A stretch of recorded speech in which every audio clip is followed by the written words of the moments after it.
Hello, everyone. I'm Miss Karen at Adams Memorial Library, and I am here with our library friends, Rosie, Bryony, Diantha, and Dandelion.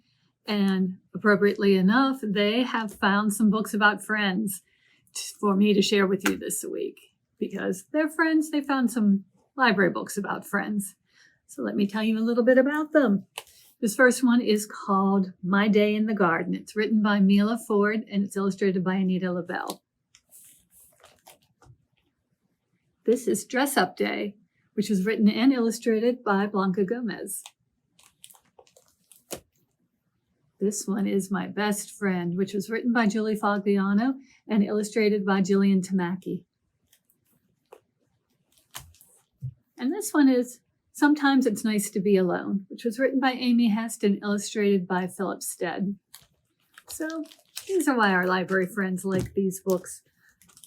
This first one, a good friend is somebody who, when your plans have to change and you're really disappointed about it, a good friend will help you make the best of it and maybe make the new plans even better when you have to change them. Because this little girl was going to be spending the whole day out in her garden with her friends. But I don't know if you can see on here, it is raining. It is really, really raining. So they won't be doing that. But you know what? Her friends are hardy. They came anyway to her house. They're wearing their rain gear. They're set. But, if they can't go out to the garden, they could always bring the garden in. So she and her friends decided it's time to start the show. So she's got friends who help her change things and family. That's always important too. You have some family who can change and make something maybe even better. So if they can't go to the garden, they can pretend to be the garden. They're having morning tea as flowers. They're playing hide and seek with a toad. And then later they could be beautiful butterflies and hungry birds, maybe having some berries from the garden. So, good friend is the kind who can change plans with you and still make it fun. Oh, and in this story, a good friend is somebody who stands up with you when you need one. So Dress Up Day is going to be so much fun. Dress Up Day at school is when the whole school is going to have a big costume party. And it is going to be great. And this girl says, Mom made me a fantastic rabbit costume and I helped. And she even has a carrot. She's practicing her hopping. I couldn't wait to show everybody my costume, but no, the day of the party, I woke up sick, so I had to stay home. And again, very disappointing when plans don't work out. And she was still sad the next day when she was feeling better, but her mom said, well, maybe you could just wear your costume today and be a rabbit. And that sounds pretty fun, so she decides she's going to do that. She couldn't wait to get to school. Until she got there, nobody else is wearing a dress-up costume, and they all stare at her when she gets there. And then worse than that, they all laugh. Uh-oh. Oh, I hope that's never happened to you, friends. That's happened to me before. It's embarrassing when everybody stares and laughs at you when you don't want them to. So she's feeling like maybe this wasn't such a good idea after all.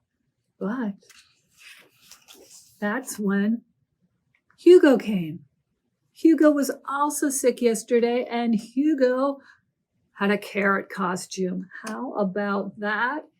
And when he sees her, he comes running. He says, be sad no more, little rabbit. Your carrot is here. And let me tell you, that is a good friend who says, do not worry, little rabbit, your friend is here. If you're a rabbit and you have a carrot friend, you can do anything. When you check this book out from the library, you can find out What do the other kids think about that? We've got a rabbit and a carrot. Now, having a friend is good. Having a best friend is even better. And this little girl is so excited to have a best friend. She's never had a best friend before, but she has one now, and her hair is black and it's shiny. It shines and shines, and she laughs at everything, and she is so smart.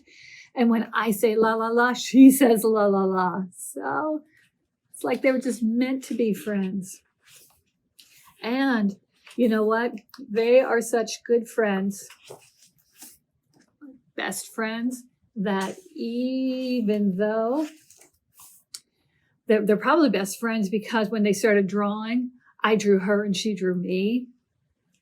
But they know that they must be best friends because even though this girl hates strawberry ice cream, her friend loves strawberry ice cream, and it is still okay. They can still be friends. So you know you're good friends then if you can even tolerate the things that they do that you don't like. So, you could read this book with your best friend if you'd like. Always good to have a best friend. But this book says sometimes it's also nice to be alone. Sometimes it's nice to be alone. It's just you eating your cookie alone. But what if a friend pops in? Well, then sometimes it's nice when a friend pops in, and there you are, eating your cookie with a friend. So it's always good to have enough cookies to share. But, sometimes it is nice to be alone, just you reading your book, and the only sound you hear is the whispery sound of pages turning. But what if a friend stops by? Well, then maybe you could read your book with a friend. So if you take this book out from the library, you could read it with a friend. You could read it alone. Just think about your friends. So for my friends who are watching, thank you for watching. And you can check any of these books out from the library. You can come down to the children's room at Adams Memorial Library and check them out, or you can always reserve them and we could send them to another library for you, or you could pick them up through curbside service. So thank you for joining me and our library friends, and we will be back next week with some more books to share with you. So thank you very much, everyone. Bye.